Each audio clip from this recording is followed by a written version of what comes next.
Sklando toks juokelis, kad Nokia 330 galima pervažiuoti sunkvežimiu, numesti nuo stogo, mesti į sieną ir jam nieko neatsitiks.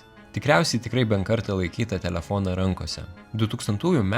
rugsėjo 1 dieną Nokia pristatė 330 modelį. Gera kaina, paprastas ir tvirtas telefonas, tuo metu telefonui to ir pakako. Parduota buvo 126 milijonai vienetų. 2007 metais Nokia pasiekė 40% pasaulinės mobiliųjų telefonų rinkos dalį.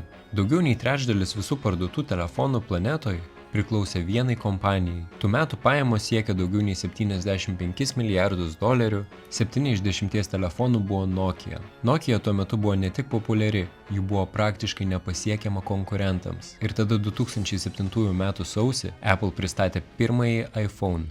Nokia tuometinis generalinis direktorius viešai reagavo ramiai. Jis sakė, kad kompanijai nėra ko jaudintis. Tačiau metų pabaigoje Apple buvo užėmusi apie 5% pasaulinės telefonų rinkos, o Nokia vis dar valdė apie pusę rinkos. Skaičiai atrodė normalūs, bet realybė buvo kitokia. Problema nebuvo ta, kad Nokia ignoravo išmaniuosius telefonus. Jie juos gamino jau metų metus. Problema buvo programinė įranga jų viduje. Symbian – Nokia operacinė sistema.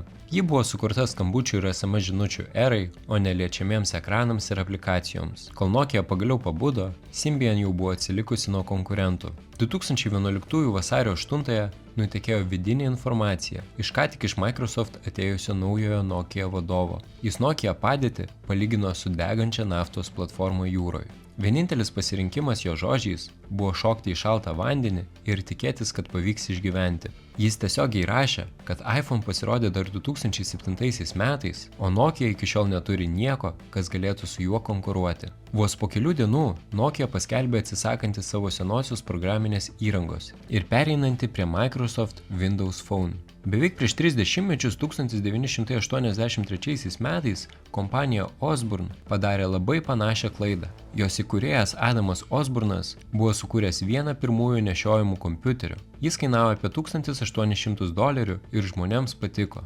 Bet tada jis paskelbė apie kur kas geresnę naują versiją, kol sena dar tebestovėjo parduotuvių lentynose. Žmonės nustojo pirkti dabartinį kompiuterį, jie laukė naujo. Užsakymai sustojo, kompanijai baigėsi pinigai ir bankrutavo per kelis mėnesius, o žadėtas geresnis kompiuteris net nespėjo pasirodyti. Šis reiškinys vėliau gavo pavadinimą – Osborno efektas. Jei pasakai žmonėms, kad netrukus bus kažkas geresnio, žmonės liaujasi pirkę tai, ką turi dabar, ir tai gali sužlugdyti kompaniją. Būtent į šios spąstus įkrito ir Nokia, tik kur kas didesniu mastu. Kai vidinė informacija buvo patvirtinta, Symbian atsisakymas, niekas nebenorėjo pirkti Symbian telefono, o naujasis Windows telefonas dar nebuvo paleistas. 2014 metais Microsoft už $7,2 milijardų įsigijo Nokia telefonų verslą. Tačiau tai, kas nutiko toliau, tapo vienu skaudžiausių verslo istorijos pavyzdžių, kaip milijardinis sandoris gali žlugti vos per kelerius metus. Jau 2015 metais Microsoft pripažino $7,6 milijardų nuostolį. Kartu buvo paskelbta apie beveik 8,000 darbuotojų atleidimą, o 2016 metais Microsoft pardavė tai, kas liko iš šio verslo. Taigi verslas, už kurį Microsoft sumokėjo $7,2 milijardų, vos po 2 metų buvo parduotas. Pati Nokia niekada neišnyko, kol telefonų verslas keliavo per Microsoft rankas link bankroto, Nokia korporacija persiorientavo į telekomunikacijų tinklo infrastruktūrą. Nematomas sistemas, kurios perduoda duomenis tarp bokštų ir jūsų telefono. Šiandien Nokia dirba prie 6G tinklų kūrimo. 2023 metais kompanija pirmą kartą beveik per 60 metų pakeitė savo logotipą. Beje, telefonai su Nokia vardu vis dar egzistuoja rinkoje. Juos gamina visai kita kompanija HMD Global. Nokia neprarado rinkos vien todėl, kad Apple sukūrė geresnį telefoną. Tikroji problema buvo daug gilesnė.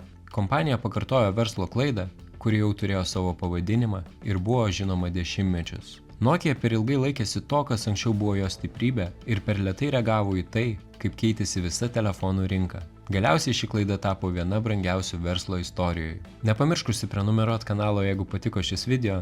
Iki kito karto.